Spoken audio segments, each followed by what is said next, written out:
Hi all welcome to Toos academy. അപ്പൊ നമ്മുടെ കേട്ടിട്ട് എക്സാമിന് വേണ്ടിയിട്ട് എല്ലാവരും നല്ലൊരു പ്രിപ്പറേഷൻ ചെയ്തുകൊണ്ടിരിക്കുകയായിരിക്കും അല്ലെ. അപ്പൊ ഇ വി എസ് എന്ന് പറയുന്നത് നമ്മുടെ കാറ്റഗറി 1-ലെ ഇ വി എസ് പാർട്ടുമായി റിലേറ്റ് ചെയ്തൊരു വീഡിയോ ആണ് ഇന്ന് ഈ ഒരു വീഡിയോയിൽ നമ്മൾ ഡിസ്കസ് ചെയ്യുന്നത്. കഴിഞ്ഞ 2022-23 വർഷങ്ങളിൽ വന്നിരിക്കുന്നതിൽ കുറച്ച് ഇമ്പോർട്ടൻ്റ് ആയിട്ടുള്ള സെലക്റ്റഡ് ആയിട്ടുള്ള ഒരു 10 ക്വസ്റ്റ്യൻസ് ആണ് നമ്മൾ ഈ ഒരു വീഡിയോയിൽ ഡിസ്കസ് ചെയ്യുന്നത്. ഓക്കെ, അപ്പോൾ നിങ്ങൾക്ക് അറിയാം ഇ വി എസ് എന്ന് പറഞ്ഞു കഴിഞ്ഞാൽ ഒരു എന്താ പറയുക സയൻസിനെയൊക്കെ സംബന്ധിച്ചിടത്തോളം അതിനെ വെച്ച് കമ്പയർ ചെയ്യുമ്പോൾ അത്ര വെൽ ഡിഫൈൻഡ് ആയിട്ടുള്ള ഒരു എന്താ പറയുക എന്താണ് നമുക്ക് ചോദിക്കുക എന്ന് നമുക്ക് കറക്റ്റ് ആയിട്ട് പറയാൻ പറ്റില്ല അല്ലെ. മോർ ഒരു ജനറൽ ടൈപ്പ് എല്ലാ കാര്യത്തെക്കുറിച്ച് ഒരു ബേസിക് വിവരം ഉണ്ടെങ്കിലാണ് നമുക്ക് ഈ ഒരു എക്സാം ക്വാളിഫൈ ചെയ്യാൻ പറ്റുക. പക്ഷെ സയൻസ് ആണെങ്കിലും കാറ്റഗറി 3 ഒക്കെ ആണെങ്കിൽ നമുക്ക് സിലബസ് അനുസരിച്ച് പ്രിപ്പയർ ചെയ്ത് മേക്കപ്പ് ചെയ്യാൻ പറ്റും അല്ലെ. എന്നാൽ ഇതും പഠിക്കാൻ പറ്റും തീർച്ചയായിട്ടും. SCRT ബേസ്ഡ് ആയിട്ടൊക്കെ നമുക്ക് പ്രിപ്പയർ ചെയ്യാൻ പാസ്സായി പോകാൻ പറ്റും.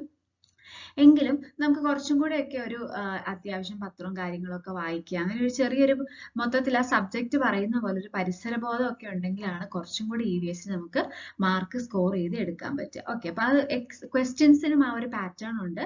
കുറച്ചും കൂടെ ഒരു ആപ്ലിക്കേഷൻ ടൈപ്പ് ഓഫ് ക്വസ്റ്റ്യൻസ് ഒക്കെയാണ് എപ്പോഴും ഇ വി എസിൽ നമ്മൾ കാണുന്നത്. ഓക്കെ, അപ്പോൾ അതിൽ ആദ്യത്തെ ക്വസ്റ്റ്യൻ നമുക്ക് നോക്കാം. പരിസര പഠന ക്ലാസ്സിൽ ഉപകരണം രൂപകൽപ്പന ചെയ്യാനുള്ള പ്രവർത്തനം കുട്ടിക്ക് നൽകുന്നതിലൂടെ ടീച്ചർ ഊന്നുന്നത് ഏത് മേഖലയിലുള്ള വികാസത്തിലായിരിക്കും അല്ലെ. അപ്പൊ ഇത് കഴിഞ്ഞ പ്രാവശ്യത്തെ എക്സാമിന്റെ ഒരു ക്വസ്റ്റ്യൻ ആണ്. ആപ്ലിക്കേഷൻ ലെവൽ ക്വസ്റ്റ്യൻ ആണ് അല്ലെ. അപ്പം നമുക്ക് എന്താ പറയാ ക്വസ്റ്റ്യൻ എന്തായിരുന്നു? പരിസര പഠന ക്ലാസ്സിൽ ഉപകരണം രൂപകൽപ്പന ചെയ്യാനുള്ള പ്രവർത്തനം. അപ്പൊ അവിടെ എന്താ വേണ്ടത്? അങ്ങനെ ഒരു സംഭവം രൂപകൽപ്പന ചെയ്യണമെന്നുണ്ടെങ്കിൽ, അല്ലെങ്കിൽ രൂപകൽപ്പന എന്ന് വെച്ചാൽ നമ്മൾ സ്വന്തമായിട്ട് ഒരു കാര്യം ഉണ്ടാക്കുകയാണ് അല്ലെ. അപ്പൊ അങ്ങനെ വേണ്ടെങ്കിൽ ആ കുട്ടിക്ക് എന്താണ് വേണ്ടതും ഏറ്റവും മുന്തിയത്? ഇപ്പൊ ഇതിലെല്ലാം അതിനകത്ത് വേണ്ടത് തന്നെ ആയിരിക്കാം. പക്ഷെ അതിനകത്ത് ഏറ്റവും മുന്തിയത് അല്ലെങ്കിൽ ഏറ്റവും ഇമ്പോർട്ടന്റ് ആയിട്ടുള്ളത് ബേസിക് ആയിട്ടുള്ളത് ഏതാണ്? സർഗാത്മകത മേഖലയാണ് അല്ലെ. ക്രിയേറ്റിവിറ്റി വേണം അല്ലെ. ആ ഒരു യന്ത്രം എങ്ങനെ ഡെവലപ്പ് ചെയ്യാൻ പറ്റും, അതിന് എന്തൊക്കെ പ്രത്യേകതകൾ കൊണ്ടുവരണം അല്ലെ. അങ്ങനെയുള്ളൊരു ക്രിയേറ്റിവിറ്റി അല്ലെങ്കിൽ ഇങ്ങനെയൊക്കെ ചിന്തിക്കാൻ അതിനെയാണ് നമ്മൾ ക്രിയേറ്റിവിറ്റി എന്ന് പറയുന്നത് അല്ലെ. അപ്പൊ ഈ ഒരു ഇൻസ്ട്രുമെന്റ് ഉണ്ടാക്കാം എന്ന് തീരുമാനിക്കുമ്പോൾ തൊട്ട് അതെങ്ങനെ ഉണ്ടാക്കാം, എന്തൊക്കെ പ്രത്യേകതകൾ വേണം, എന്തൊക്കെ ചെയ്യരുത്, അപ്പൊ ആ ഒരു ക്രിയേറ്റിവിറ്റി ആ ഒരു കുട്ടിയുടെ ഉള്ളിൽ ഉണ്ടായിരിക്കണം. അപ്പൊ ഓപ്ഷൻ ബി ആണ് റൈറ്റ് ആൻസർ.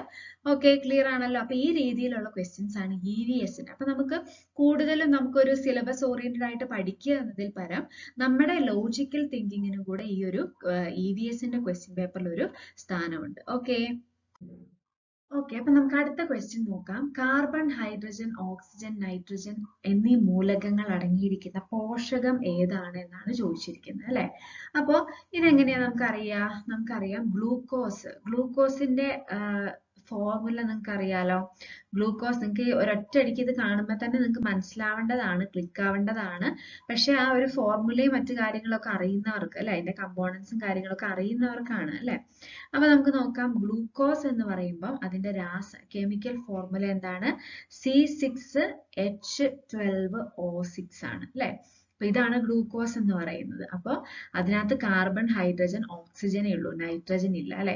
ഇനി നോക്കിക്കേ, സെല്ലുലോസ് എന്ന് പറഞ്ഞാലും ഗ്ലൂക്കോസിന്റെ ഫോം ആണ്, ഗ്ലൈക്കജൻ എന്ന് പറഞ്ഞാലും ഗ്ലൂക്കോസിന്റെ ഫോം ആണ് അല്ലെ. അപ്പൊ പിന്നെ ഏതാണ്? മാംസ്യമാണ്. ഇങ്ങനെ നമുക്ക് എടുക്കാം. അതേപോലെ നിങ്ങൾ അറിഞ്ഞിരിക്കേണ്ട കാര്യമാണ് പ്രോട്ടീനിൽ എന്തൊക്കെയുണ്ട്? Carbon, hydrogen, oxygen and nitrogen അല്ലെ. അമിനോ ആസിഡ്സ് ആണ് അതിന്റെ മോണോമർ എന്ന് പറയുന്നത് അല്ലെ, പ്രോട്ടീനിന്റെ. അപ്പൊ കാർബൺ, ഹൈഡ്രജൻ, ഓക്സിജനും നൈട്രജനും ഉള്ളത് ഏതിലാണ്? പ്രോട്ടീനിലാണ്. ക്ലിയർ ആണല്ലോ. അടുത്ത ക്വസ്റ്റ്യൻ നോക്കാം. ഓക്കെ, അപ്പൊ അടുത്ത ക്വസ്റ്റ്യൻ നോക്കിക്കേ. മണ്ണിൽ ചപ്പുചവറ് കൊണ്ട് പുതയിടുന്നത് കൊണ്ടുള്ള മെച്ചങ്ങൾ എന്തെല്ലാമാണ് അല്ലെ.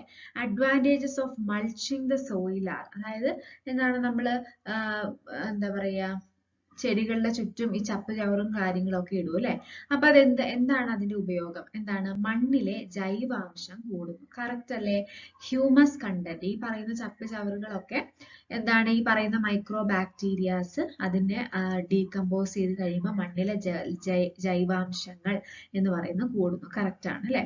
സൂക്ഷ്മജീവികളുടെ എണ്ണം കൂടുന്നു അല്ലെ, അതും കറക്റ്റ് ആണ്. മൈക്രോ ഓർഗാനിസംസ് കൂടും ചപ്പുചവറുകൾ കൂട്ടുമ്പോൾ, അത് ഇൻ ടേൺ ജൈവാംശം കൂട്ടുന്നു. അപ്പൊ അത് രണ്ടും കറക്റ്റ് ആണ്. മണ്ണിലെ ജലത്തിന്റെ ബാഷ്പീകരണ നിരക്ക് കൂടുകയാണോ ചെയ്യുക? അല്ല അല്ലെ. കാരണം എന്താണ്, ഇപ്പൊ നേരിട്ട് മണ്ണുമായിട്ട് ആ ഒരു കോണ്ടാക്ട് വരുന്നില്ല അല്ലെ, സൂര്യപ്രകാശത്തിന്. അപ്പൊ എന്ത് ചെയ്യുന്നു, മണ്ണിൽ നിന്നുള്ള ബാഷ്പീകരണം കുറയ്ക്കുകയാണ് ചെയ്യുന്നത്.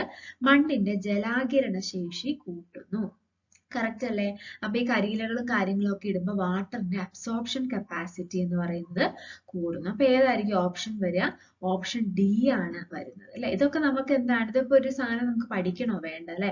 നമ്മുടെ പ്രായോഗിക ബുദ്ധി കൊണ്ട് നമുക്ക് ആൻസർ ചെയ്യാൻ പറ്റുന്ന ക്വസ്റ്റ്യൻസ് ആണ് ഇതൊക്കെ അല്ലെ. നമ്മൾ SCERT ടെക്സ്റ്റ് ബുക്ക് പഠിക്കേണ്ട ഒന്നും കാര്യമില്ല. അപ്പൊ നമ്മുടെ EVS എക്സാംസിന് ഇങ്ങനത്തെ കുറച്ച് ക്വസ്റ്റ്യൻസ് ഉണ്ടായിരിക്കും. നമ്മുടെ ലോജിക്കൽ ആയിട്ടുള്ള തിങ്കിങ് യൂസ് ചെയ്യേണ്ട കുറെ ക്വസ്റ്റ്യൻസ് ഉണ്ടായിരിക്കും. ഓക്കെ, അപ്പൊ ഇത്തരം ക്വസ്റ്റ്യൻസുകളൊക്കെ ഇമ്പോർട്ടന്റ് ആണ്. അതെങ്ങനെ നമ്മൾ ചിന്തിക്കും, നമ്മുടെ എക്സ്പീരിയൻസുകളും നമ്മൾ ന്യൂസ് പേപ്പേഴ്സ് വായിക്കുക, അല്ലെങ്കിൽ മറ്റു നമ്മുടെ പുറത്തുള്ള എക്സ്പീരിയൻസുകൾ, അതൊക്കെ നമ്മളെ ഈ ഒരു എക്സാം ഹാളിൽ ഒത്തിരി ഹെൽപ്പ് ചെയ്യും. ഓക്കെ, നെക്സ്റ്റ് ക്വസ്റ്റ്യൻ നോക്കുക. നിരന്തര വിലയിരുത്തൽ, ആത്യന്തിക വിലയിരുത്തൽ എന്നിവയിലെ ഒരു കുട്ടിയുടെ നില കൃത്യമായിട്ട് പ്രതിപാദിക്കുന്ന രേഖ ഏതാണ്? അപ്പൊ എപ്പോഴും 4 ഓപ്ഷനിൽ ഏറ്റവും അപ്രോപ്രിയേറ്റ് ആയിട്ടുള്ള നിങ്ങൾ തിരഞ്ഞെടുക്കണം എന്നുള്ളതാണ് അല്ലെ. അപ്പൊ നോക്കിയേ, നിരന്തര വിലയിരുത്തൽ എന്ന് പറയുമ്പോൾ ഒരു പീരീഡ് ഓഫ് ടൈമിലേക്ക് വേണ്ട കാര്യമാണ് അല്ലെ.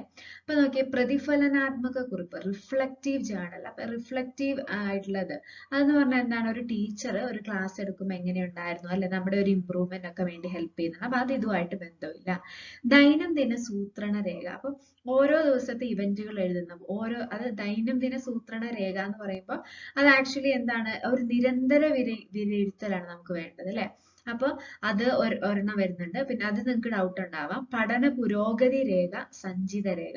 സഞ്ചിത രേഖ എന്ന് പറയുമ്പോൾ എന്താണ്, ക്യുമുലേറ്റീവ് റെക്കോർഡ്, അതായത് എല്ലാ കാര്യങ്ങളും നമ്മൾ ഉൾക്കൊള്ളിച്ചുകൊണ്ടിരിക്കുന്നത്. അപ്പൊ കുറച്ചും കൂടെ അപ്രോപ്രിയേറ്റ് ആയിട്ടുള്ളത് എന്താണ്, സഞ്ചിത രേഖയും വരാം, പഠന പുരോഗതി രേഖയും വരാം അല്ലെ. അപ്പൊ ഇതിനകത്ത് നോക്കുക, നിരന്തര വിലയിരുത്തൽ, ആത്യന്തിക വിലയിരുത്തൽ അല്ലെ, ആ ഒരു അൾട്ടിമേറ്റ് ആയിട്ടുള്ള വിലയിരുത്തൽ, ഇതിനൊക്കെ വേണ്ടിയിട്ട് ഒരു കുട്ടിയുടെ നില കൃത്യമായിട്ട് പ്രതിപാദിക്കുന്ന രേഖ ഏതാണ് വരുന്നതെന്ന് അറിയോ? പഠന പുരോഗതി രേഖയാണ്. അപ്പൊ സഞ്ചിത രേഖ പല എക്സാമുകൾക്കും ഈ ടൈപ്പ് ഓഫ് ക്വസ്റ്റ്യനിൽ പഠന പുരോഗതി രേഖ എക്സാമ്പിൾ ഇല്ലെങ്കിൽ സഞ്ചിത രേഖയൊക്കെ യൂസ്, ക്യുമുലേറ്റീവ് റെക്കോർഡിന് വേണ്ടിയിട്ട് നമുക്ക് സഞ്ചിത രേഖ, നിരന്തര വിലയിരുത്തൽ നമുക്ക് സഞ്ചിത രേഖയൊക്കെ യൂസ് ചെയ്യാം. ഓക്കെ, ഇതിനകത്ത് പഠന പുരോഗതി രേഖ പറഞ്ഞിട്ടുള്ളത് കൊണ്ട് തന്നെ ഒരു ആത്യന്തിക വിലയിരുത്തൽ അല്ലെ, ഒരു അൾട്ടിമേറ്റ് ആയിട്ടുള്ള ഒരു ഫൈനൽ ആയിട്ടുള്ള ഒരു വിലയിരുത്തലിനൊക്കെ സഹായിക്കുന്ന എന്താണ്, പഠന പുരോഗതി രേഖയാണ്. ഓക്കെ, അപ്പൊ ഇത്തരം ക്വസ്റ്റ്യൻസ് എങ്ങനെയാ, അപ്പൊ നമുക്ക് ഇതിലൊരു കൺഫ്യൂഷൻ വന്നു അല്ലെ. അപ്പൊ നമ്മൾ പ്രീവിയസ് ഇയർ ക്വസ്റ്റ്യൻസ് വർക്ക്ഔട്ട് ചെയ്തിട്ടുണ്ടെങ്കിൽ നമുക്ക് എന്ത് മനസ്സിലാക്കാൻ പറ്റും, ഇങ്ങനത്തെ ഒരു സിമിലർ ആയിട്ടുള്ള ഓപ്ഷൻസ് വന്നു കഴിഞ്ഞാൽ അതിലേതാണ് ബെറ്റർ എന്ന് നമ്മൾ എങ്ങനെ ചൂസ് ചെയ്യണം, അതിന് നമ്മൾ എങ്ങനെ ചിന്തിക്കണം എന്നുള്ളതൊക്കെ അതൊക്കെയാണ് പ്രീവിയസ് ക്വസ്റ്റ്യൻസ് വർക്ക്ഔട്ട് ചെയ്തിട്ട് വേണം നിങ്ങൾ എക്സാം ഹാളിലേക്ക് പോവാൻ എന്ന് നമ്മൾ പറയുന്നതിന്റെ ഒരു റീസൺ. ക്ലിയർ ആണല്ലോ? ഓക്കെ, അപ്പൊ നമുക്ക് അടുത്ത ക്വസ്റ്റ്യൻ നോക്കാം. ഡോക്ടർ എസ് സ്വാമിനാഥൻ വികസിപ്പിച്ച സബർമതി സോനോ എന്നത് ഏത് വിളയിനമാണ് അല്ലെ. അപ്പൊ എന്തുകൊണ്ടായിരിക്കും ഈ ഡോക്ടർ സ്വാമിനാഥനെ റിലേറ്റ് ചെയ്തിട്ടുള്ള ഒരു ക്വസ്റ്റ്യൻ ഇതിനകത്ത് വരാൻ കാര്യം? വളരെ സിമ്പിൾ ആണ്. എന്താണ്, ഈ ഇടയാണ്, അതായത് 28 സെപ്റ്റംബർ 2023 സ്വാമിനാഥൻ എന്ന് പറയുന്ന നമ്മുടെ ഗ്രീൻ റവല്യൂഷന്റെ പിതാവ് എന്ന് പറയുന്ന ഫാദർ ഓഫ് ഗ്രീൻ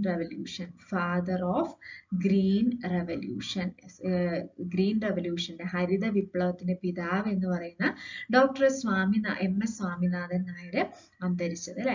അപ്പൊ എന്താണ്, 28 സെപ്റ്റംബർ 2023 ആണ്. അപ്പൊ അത് റിലേറ്റ് ചെയ്തുകൊണ്ടാണ് ഈ ഒരു ക്വസ്റ്റ്യൻ ഇവിടെ വന്നത്. അപ്പൊ എന്താണ് ഇവിടെ ചോദിച്ചേക്കുന്നത്, അദ്ദേഹം വികസിപ്പിച്ചത് ഏതാണ്, സബർമതി സൊനോറ എന്ന് പറയുന്ന ഗോതമ്പ് ഇനമാണ് കേട്ടോ. ഏതാണ്, ഹൈ ഈൽഡിങ് ആയിട്ടുള്ള ഗോതമ്പ് വെറൈറ്റിനെയാണ് അദ്ദേഹം വികസിപ്പിച്ചിരിക്കുന്നത്. ഓക്കെ, അപ്പൊ ഇത് വളരെ ഇമ്പോർട്ടന്റ് ആണ്. അത് ഞാൻ പറഞ്ഞു എന്തുകൊണ്ടാണ് പത്രം വായിക്കുന്നതൊക്കെ EVS എന്ന് പറയുന്ന എക്സാം എഴുതുന്ന ഒരു കുട്ടിയെ സംബന്ധിച്ച് ഇമ്പോർട്ടന്റ് എന്ന് ഇപ്പൊ മനസ്സിലായി കാണും അല്ലെ. അപ്പൊ അത് നിങ്ങൾക്ക് മനസ്സിലാക്കി തരാൻ വേണ്ടി തന്നെയാണ് ഈ ഒരു ക്വസ്റ്റ്യൻ ഉൾപ്പെടുത്തിയിരിക്കുന്നത്. ക്ലിയർ ആണല്ലോ? ഓക്കെ, അപ്പൊ അടുത്ത ക്വസ്റ്റ്യൻ നോക്കിക്കേ. താഴെ പറയുന്നവയിൽ കാലാവസ്ഥാ മാറ്റം കുറയ്ക്കാനുള്ള മാർഗങ്ങൾ എന്തൊക്കെയാണെന്നാണ് ചോദിച്ചിരിക്കുന്നത്. അപ്പൊ ഫസ്റ്റ് ഓപ്ഷൻ നോക്കുക, വനനശീകരണം കുറയ്ക്കുക, ഫോസിൽ ഇന്ധനങ്ങളുടെ ഉപയോഗം കുറയ്ക്കുക.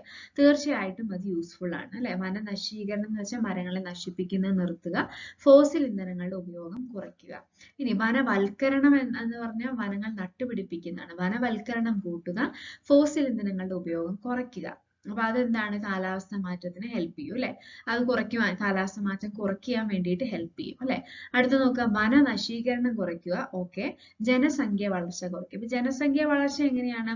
നമുക്കറിയാം ജനസംഖ്യ കുറയുമ്പോൾ നമുക്ക് വേണ്ട ഷെൽട്ടറും കാര്യങ്ങളും ഒക്കെ കുറയും. അപ്പൊ നമുക്ക് ഒരു വീട് വെക്കണ ആ സ്ഥലത്തെ മരങ്ങളൊക്കെ നമ്മൾ മുറിക്കും അല്ലെ. അപ്പൊ ഇങ്ങനെ കുറെ ഇന്റർ റിലേറ്റഡ് ആയിട്ട് കാര്യങ്ങൾ ഇതിനെ ബാധിക്കും.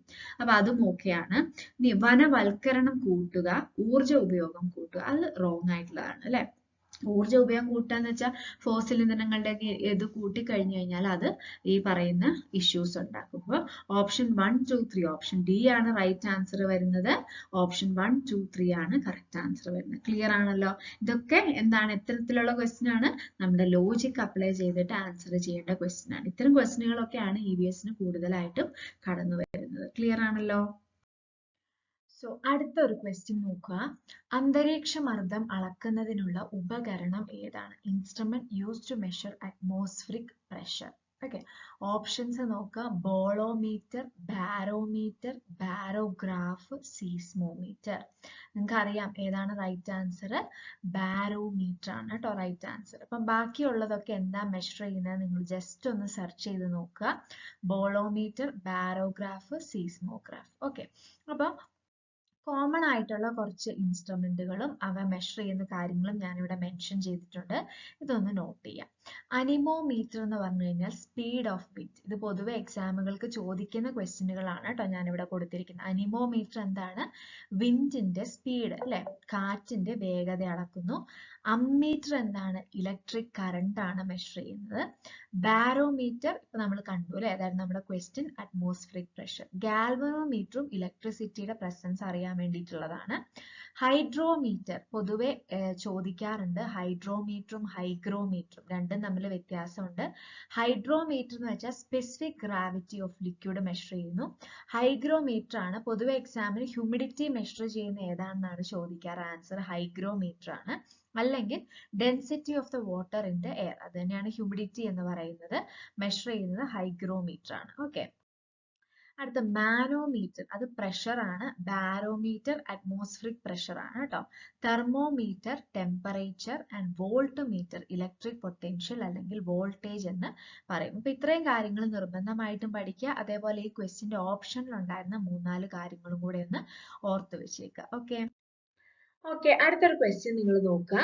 ചന്ദ്രയാൻ 3നെ കുറിച്ച് ചോദിച്ചിരിക്കുന്ന ഒരു ചോദ്യമാണ് കേട്ടോ. അപ്പൊ ചന്ദ്രയാനെ കുറിച്ച് നിങ്ങൾ ബേസിക് ആയിട്ട് ജസ്റ്റ് ഒന്ന് നോക്കിയിട്ട് പോകുന്നത് നല്ലതായിരിക്കും. കാരണം ഇപ്പോഴത്തെ ഒരുമാതിരിപ്പെട്ട എക്സാമുകൾക്കൊക്കെ ചന്ദ്രയാൻ 3നെ കുറിച്ച് പ്രത്യേകമായിട്ട് ചോദിക്കാറുണ്ട് കേട്ടോ. അപ്പൊ ചന്ദ്രയാൻ 3യുടെ കുറച്ച് ബേസിക് കാര്യങ്ങൾ ഒന്ന് അറിഞ്ഞു വെച്ചിരിക്കുക. ചന്ദ്രയാൻ 3യുടെ ലോഞ്ച് ഡേറ്റ് എന്ന് പറയുന്നത്, അതായത് ലോഞ്ച് ചെയ്ത ദിവസം എന്ന് പറയുന്നത് എന്താണ്? 14th July 2023. ഓക്കെ. 14 ജൂലൈ ആണ് കേട്ടോ. 14 ജൂലൈ 2023 ചന്ദ്രയാൻ ലോഞ്ച് ചെയ്തിരിക്കുന്നത്. എവിടുന്നാണ്? സതീഷ് ധവാൻ സ്പേസ് സെന്റർ ആണ് കേട്ടോ. ശ്രീഹരിക്കോട്ട, ആന്ധ്രാപ്രദേശിൽ നിന്നാണ്. നമുക്ക് അറിയാവുന്നതാണ് അല്ലെ. ഇനി ഏതിലാണ് നമ്മുടെ ചോദ്യം എന്താണ്? വിക്ഷേപത്തിൽ ഉപയോഗിച്ച റോക്കറ്റ് ഏതാണെന്നാണ് അല്ലെ. അപ്പൊ വിക്ഷേപണത്തിൽ ഉപയോഗിച്ച റോക്കറ്റ് ഏതാണ്? വിക്ഷേപണത്തിൽ ഉപയോഗിച്ച റോക്കറ്റ് എന്ന് പറയുന്നത് LVM-3 ആണ് കേട്ടോ. Launching vehicle mark 3 LVM-3 M4 ആണ് വെഹിക്കിൾ എന്ന് പറയുന്നത്, റോക്കറ്റ് യൂസ് ചെയ്തിട്ടുള്ളത്. ഓക്കെ. അപ്പൊ ഇത്രയും കാര്യങ്ങളെ ബേസിക് ആയിട്ട് നിങ്ങളൊന്ന് അറിഞ്ഞിരിക്കുന്നത് നല്ലതായിരിക്കും. ലോഞ്ച് ചെയ്ത ഡേറ്റും ഇമ്പോർട്ടന്റ് ആണ്. ഓക്കെ. അടുത്ത ക്വസ്റ്റ്യൻ നോക്കുക. ലോവർ പ്രൈമറി ക്ലാസ്സുകളിൽ പഠന പ്രക്രിയയുടെ ഭാഗമായി പട്ടികകൾ, ചിത്രങ്ങൾ, പോസ്റ്ററുകൾ, വിവരണങ്ങൾ എന്നിവ തയ്യാറാക്കുന്ന കുട്ടിയിൽ വികസിക്കുന്ന അടിസ്ഥാന പ്രക്രിയാശേഷി ഏതാണ്? അപ്പൊ ആക്ച്വലി എന്താണ് ഇതൊരു കുറെ കാര്യങ്ങളുണ്ടല്ലോ ആ കുട്ടിക്ക് ചെയ്യേണ്ടത്. അപ്പൊ അതിന് വേണ്ടിയിട്ട് ആ കുട്ടികളിലുള്ള നിങ്ങൾ ഓർക്കുക, ആശയവിനിമയമാണ് വേണ്ടത് കേട്ടോ. അപ്പൊ ഏറ്റവും ഇമ്പോർട്ടന്റ് ആയിട്ട് വേണ്ടത് കമ്മ്യൂണിക്കേഷൻ എന്ന് പറയുന്ന സ്കില്ലാണ്. കാരണം എന്താണ്? നോക്കുക, ലോവർ പ്രൈമറി ക്ലാസ്സുകൾ പഠന പ്രക്രിയയുടെ ഭാഗമായിട്ട് പട്ടികകൾ, ചിത്രങ്ങൾ, പോസ്റ്ററുകൾ, വിവരണങ്ങൾ എന്നിവയൊക്കെ തയ്യാറാക്കണം. അപ്പൊ ആ കുട്ടിക്ക് ബേസിക് ആയിട്ട് വേണ്ടത് കമ്മ്യൂണിക്കേഷൻ സ്കില്ലാണ്. ഓക്കെ, അപ്പൊ നമ്മുടെ വളരെ ഇമ്പോർട്ടന്റ് ആയിട്ടുള്ള കുറച്ച് ക്വസ്റ്റ്യൻസ് ആണ് നമ്മൾ ഈ ഒരു വീഡിയോയിൽ നോക്കിയിട്ടുള്ളത്. തീർച്ചയായിട്ടും ഇത് നിങ്ങൾക്ക് ഈ ഒരു കേട്ടറ്റ് എക്സാം EVS പ്രിപ്പയർ ചെയ്യുന്ന സ്റ്റുഡൻസിന് തീർച്ചയായിട്ടും യൂസ്ഫുൾ ആയിരിക്കും.